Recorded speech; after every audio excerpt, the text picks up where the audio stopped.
Outro assunto que nós vamos tratar aqui, olha só o PPI, hein? Que descobrimos há poucos dias que não é preço de paridade internacional, é preço de paridade de importação. Como assim, né? Enfim, eu vou passar a palavra para o Denis, porque a nova gestão, né, a gestão Lula, ainda tem alguns espaços para serem ocupados, né? É um negócio assim também, a começar pelo Banco Central, né? Que o presidente não é escolhido pelo presidente. Então, tem vários outros cargos que ainda estão sendo ocupados por pessoas que pertenciam ao governo anterior, que foram escolhidos, nomeados, indicados pelo governo anterior. E alguns desses espaços estão lá no Conselho de Administração da Petrobras, que ainda não foi empossado, o novo conselho, né? Com os conselheiros indicados pelo novo governo.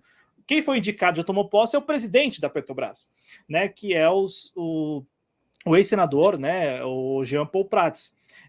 Do PT do Rio Grande do Norte, mas também tem uma história já, né, uma carreira no setor de óleo e gás. Ele, como lobista, como consultor, como empresário, né, ele sempre atuou, né, nesse setor de óleo e gás, e tanto é que ele tem uma interlocução, tem interlocução com as grandes petrolíferas do mundo e tal. Ele é um sujeito versado nesse assunto. Ele assumiu a Petrobras e no último dia 2 de março ele deu uma entrevista, a primeira entrevista dele como presidente da Petrobras, para explicar como que deve ser a gestão dele, o que ele pretende fazer.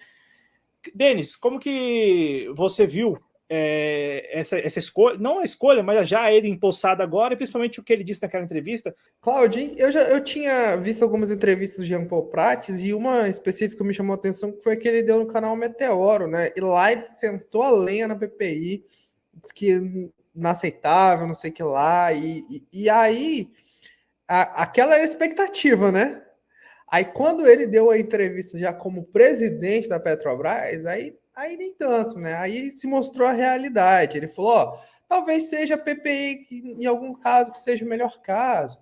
Mas uma coisa que me chamou a atenção foi que ele falou o seguinte: não, vamos usar a lei de mercado, porque existem refinarias privadas e nós temos a Petrobras, nós podemos colocar ela para competir, né, umas com as outras, e até que a gente encontre o meio termo do mercado. E a primeira coisa que eu pensei então não vai reverter privatização de refinaria nenhuma, né?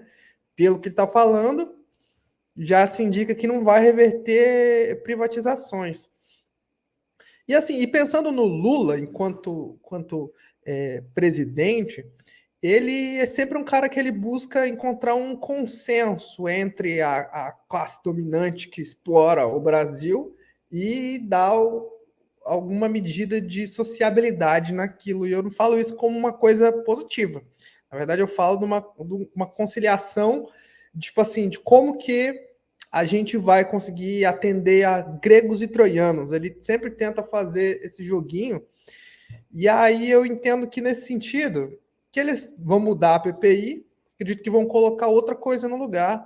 No entanto, eu imagino que ele tente encontrar um meio termo ali, que eles vão, de fato, reduzir um pouco, né, o valor da margem de lucro da Petrobras. Eu imagino que isso aí vai poder ser reduzida, só que, em contrapartida, existe o aumento do valor da tributação que vai subir.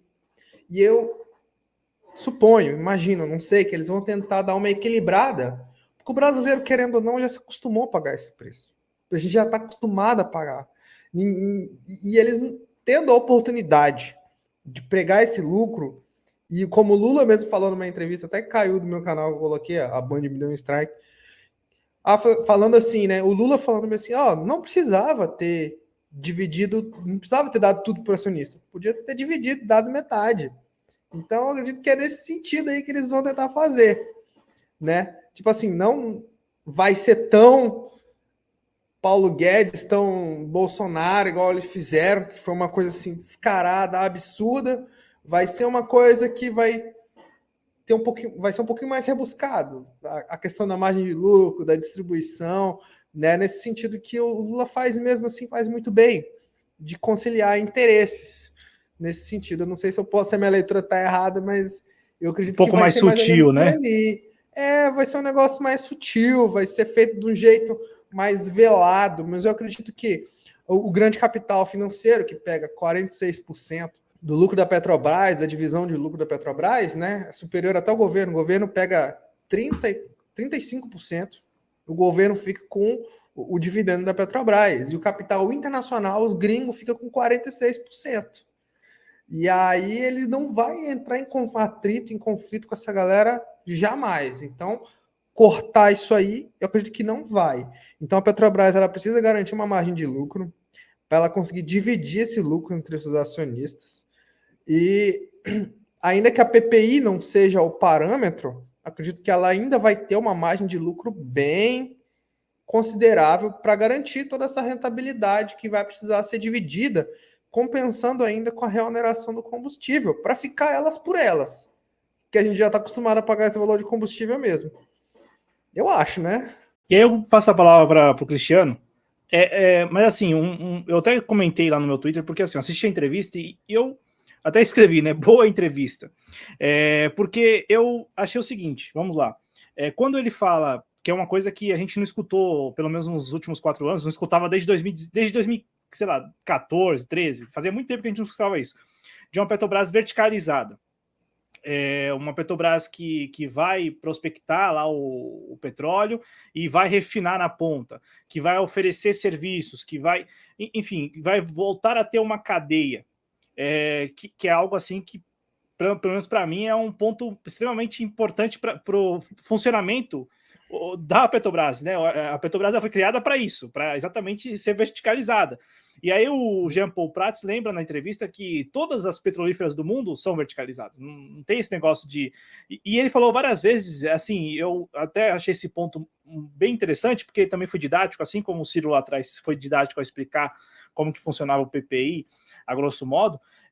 Foi também, ele usou várias vezes assim, eu vou fazer o preço do concorrente, na entrevista, ele fica toda hora falando assim, o PPI é para o concorrente, eu me adequar às condições do meu concorrente, que é o importador de combustíveis. Você, Cristiano, o que você achou, Cristiano, da primeira fala aí do Jean Paul Prats como presidente da Petrobras? Você está, digamos assim, desconfiado ou acha que é promissor? Eu não confio nem um pouco na palavra desse presidente novo da Petrobras, nem um pouco. Tá? A gente já sabe a denúncia que a EPET já fez, né, desse senador, e ele, a todo momento, quando ele é apertado, né, pelos jornalistas, né, ele fica andando em círculos sobre esse negócio da PPI. Eu lembro que eu vi uma entrevista dele, e aí pediram para ele, seria, mano, não, mas espera aí, mas então tu vai revogar a PPI? Não, que isso? Isso se transformou num, como é que ele falou? Num dogma, eu não lembro perfeitamente qual foi a palavra que ele usou. Ele usou dogma. Isso. O atual presidente, ele vive modulando o discurso, assim como seu líder, Lula, né? Sempre faz isso. A gente já disse isso aqui no Espaço Trabalhista inúmeras vezes, né?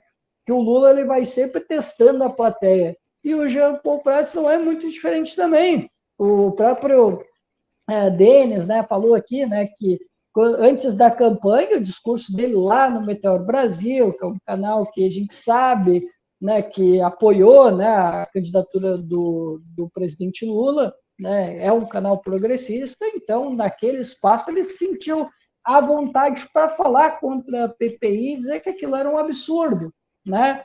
Só que quando ele foi chamado, né, para ser presidente da Petrobras, aí com todo o histórico que ele tem, sabendo que o Lula não é mais aquele Lula de 2003, não é o Lula de 2010, hoje o Lula não é mais o cara, muito pelo contrário, ele está muito refém do Centrão, né, e esses acordos que ele teve que fazer, muitas vezes deixaram o Lula um pouco atado. Eu, particularmente, acho assim que depois de 10 anos, sei lá, de uma década, sem escutar isso, uma verticalização da Petrobras e por aí vai, acho que seria bem-vindo, mas pelo jeito a desconfiança é a que tá valendo, né? Não, assim, depois de Bolsonaro, qualquer coisa é um avanço, né? Vamos combinar que, né, eles estavam esquartejando e vendendo antes. Então, ali, para melhorar, qualquer coisa que pare com isso e pelo menos faça que a gente possa pelo menos rever isso, é um avanço. Eu não estou dizendo que não é um avanço, mas eu acredito que, tipo assim, pelo histórico de conciliação com o grande capital que existe, é um avanço que ele é limitado. Ele não pode ir além ali de alguns pontos. Então, é tipo isso, não vai ser uma ruptura, por exemplo, do que seria se alguém chegasse lá e falasse, não, vamos tirar a PPI, vamos reverter as privatizações da Petrobras, BR Distribuidora, gasoduto, né, e tudo isso, né, eu acredito que a gente não vai chegar nisso.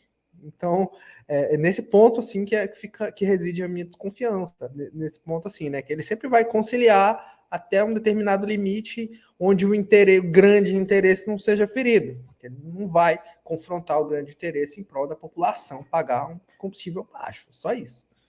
O Denis, eu vou passar aqui no chat porque eu lancei uma enquete para o nosso público perguntando se o Lula, se as pessoas acham, né, que o presidente Lula irá revogar aí o PPI da Petrobras.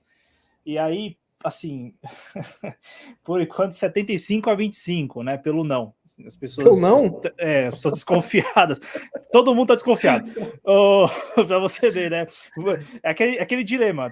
Porque ele não foi enfático, ele não falou vamos tirar. Ele falou talvez sim, talvez não, quem sabe. Ele sabonetou, né?